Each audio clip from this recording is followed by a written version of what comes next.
Hello বন্ধুরা, আমি রিমি তোমাদের সঙ্গে একটা নতুন রান্না নিয়ে চলে এসেছি। আজকের রান্না হবে কচুর শাক।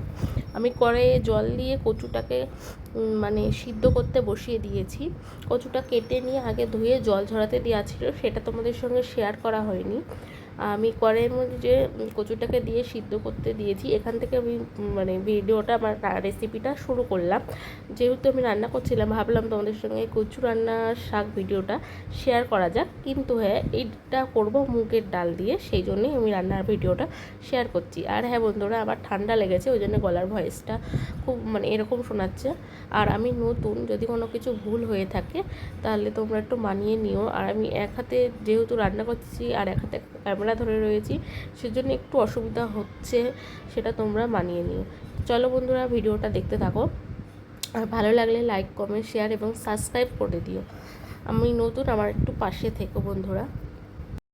কড়াইয়ের মধ্যে কচুর শাকটা দেওয়ার পর ঢাকা দিয়ে দিয়েছিলাম, দিয়ে 5 মিনিট পর ঢাকনাটা খুললাম, খুলে দেখলাম আধা সেদ্ধ হয়ে গেছে। আর একটুখানি নেড়ে দেখছিলাম ভালো করে যে সেদ্ধ আর একটু হলে ভালো হবে, ওই জন্য আর একটুখানি ফুটিয়ে নিচ্ছিলাম কচুর শাকটা। কচুর শাকটার মধ্যে একটু নুন দিয়ে দিয়েছিলাম, নুন দিয়ে তারপরে সে ঢাকা দিয়ে সিদ্ধ করতে দিয়েছিলাম। কচুর শাকটা এদিকে সিদ্ধ হয়ে গেছে, আর আমি ওইদিকে মশলা করে রেখেছি। ওটার পরে তোমাকে নেক্সট টাইম দেখাচ্ছি। নেক্সটে আমি এক হাতে, যেহেতু এবার কড়াইটা নাড়াবো, এক হাতে ধরতে পারছিলাম না, ওই জন্যে 2 হাতে ভালো করে ধরে নিয়ে তারপরে এই যে কচুর শাকটা নামালাম সিদ্ধটা একটা ঝাঁঝরি বাটির মধ্যে নামিয়ে নিলাম, জলটা ঝরাতে দিলাম। আর ওদিকে কড়াই বসিয়ে দিয়েছি। আর এই জলটা না ভালো করে চিপে একদম শুকনো শুকনো করে, একটু ভালো করে চিপে নিতে হবে। এত জল থাকলে তেলের মধ্যে অত জল শুধু দেওয়া যাবে না, ভালো করে ওটাকে জলটা ঝরাতে হবে।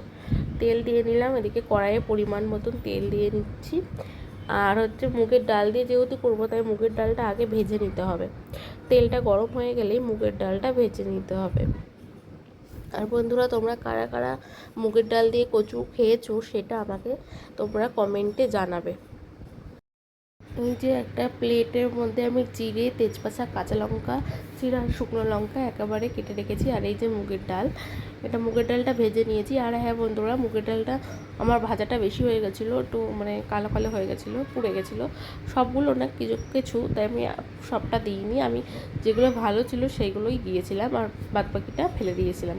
এটা আমার বাড়ির লোক জানতো না, এটা আমি বাড়িতে বলিনি বকা খাওয়ার ভয়ে। সত্যি কথাটা তোমাদের সঙ্গে শেয়ার করলাম। যেহেতু দিদা ছিল, বকতো যে কীভাবে পড়লো, তার জন্য আমি এটা বলিনি, যে তোমার থেকেই শেয়ার করলাম এই কথাটা। তা আমার বাড়ির কেউ ভিডিওটা দেখলে জেনে যাবে, তোমরা কিন্তু কেউ বলো না। যাই হোক, চেনা জানা কেউ থাকলে বলো না। তারপরে ওই ফোড়নটা দিয়ে দিলাম, তেজপাতা, শুকনো লঙ্কা, কাঁচা লঙ্কা, ফোড়নটা দিয়ে দিলাম। জিরে ছিল, জিরেটা একটু ভাজা ভাজা হবে, লঙ্কাটা, লাল লঙ্কাটা, কাঁচা লঙ্কাটা একটু ভাজা ভাজা হবে, ততক্ষণ একটু নেড়ে নিতে হবে। দেখো বন্ধুরা, আমি ভালো করে একদম নেড়ে নিচ্ছি। নাড়া হয়ে গেলেই এর মধ্যে এবার কচুর শাকটা দিয়ে দিতে হবে। অনেকে কচুর শাক সেদ্ধ না করেও করে, কিন্তু আমি সেদ্ধ করেই করেছিলাম।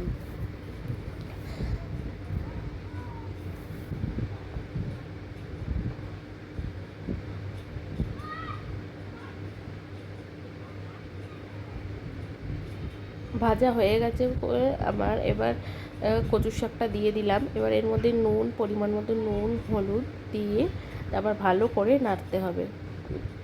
নুন হলুদটা আমি দিয়ে দিয়েছিলাম বন্ধুরা, ওটা আমি ওটা স্কিপ করে গেছি, ওটা দেখাইনি। আর ভালো করে নুন হলুদটা নিয়ে এবার ঢাকা দিতে হবে। ঢাকা দিয়ে দিয়ে কচুর শাকটাকে একদম শুকিয়ে ফেলতে হবে, পুরো শুকিয়ে ফেলতে হবে। ঢাকা দিয়ে দিয়ে ভালো করে রান্না করছিলাম, আর নাড়তে হবে যেন লেগে না যায়। চারিদিকে ভালো করে নেড়ে তারপরেই করতে হবে। দেখো বন্ধুরা, ঢেকে দিয়েছিলাম, ঢেকে আবার ঢাকনা খুলে আমি আবার নেড়ে নিচ্ছি ভালো করে। আর আমার ঝালটা বেশি হয়ে গেছে, যে যেমন ঝাল খাও সেইভাবে লঙ্কা দিও। কাঁচা লঙ্কা, শুকনো লঙ্কা আমি দুটোই দিয়েছিলাম, ঝালটা একটু বেশি হয়ে গেছিলো।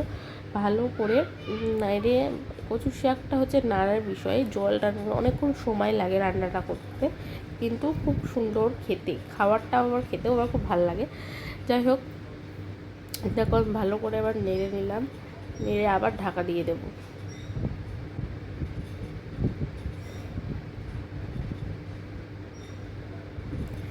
আর এদিকে আমি তোমাদের দেখাচ্ছি, দেখো বন্ধুরা, আমি এই কচুর শাক রান্না করতে করতে কেমন ঘেমে গেছি আমি সেটাই তোমাদেরকে দেখাচ্ছিলাম। এই রান্না করতে করতে আমার অবস্থাটা ঠিক কেমন ছিল। তো এদিকে আবার একটু পরিমাণ মতন নুনটা দেখলাম একটু কম আছে, দিয়ে আবার পরিমাণ মতন নুন দিচ্ছি, যতটা লাগবে ততটা পরিমাণ মতন নুন দিয়ে দিচ্ছি, দিয়ে ভালো করে আবার নেড়ে নিচ্ছি। আর এত গরম পড়েছে, বন্ধুরা তোমরা এই গরমে কে কোথা থেকে আমার ভিডিওটা দেখছো একটু কমেন্টে বলো। দেখো কত সুন্দর করে ভালো করে নেড়ে নিচ্ছি। আর এই কচুর শাকের মধ্যে ছোলাও দেওয়া যায়, কিন্তু আমি ছোলা না স্কিপ করে গেছি, ছোলা দিইনি, ছোলা ছাড়া ছোলার বদলে ওই ডাল দিয়ে করছি। ডালটাও তখনই দিয়ে দিয়েছিলাম, ফোড়ন দেওয়ার ডালটা ছিল সেই তার মধ্যেই ফোড়নটা দিয়ে দিয়েছিলাম। হ্যাঁ, এটা বলতে তোমাদের ভুলে গেছিলাম। এই যে নেড়ে আমার কচুটা প্রায় হয়েই এসেছে। দেখো বন্ধুরা, ভালো করে পুরো আট হয়ে গেছে কচুটা, দিয়ে নামিয়ে নিয়েছি। মানে রান্নাটা তোমাদের কেমন লাগলো আমাকে কমেন্টে কিন্তু জানাবে বন্ধুরা।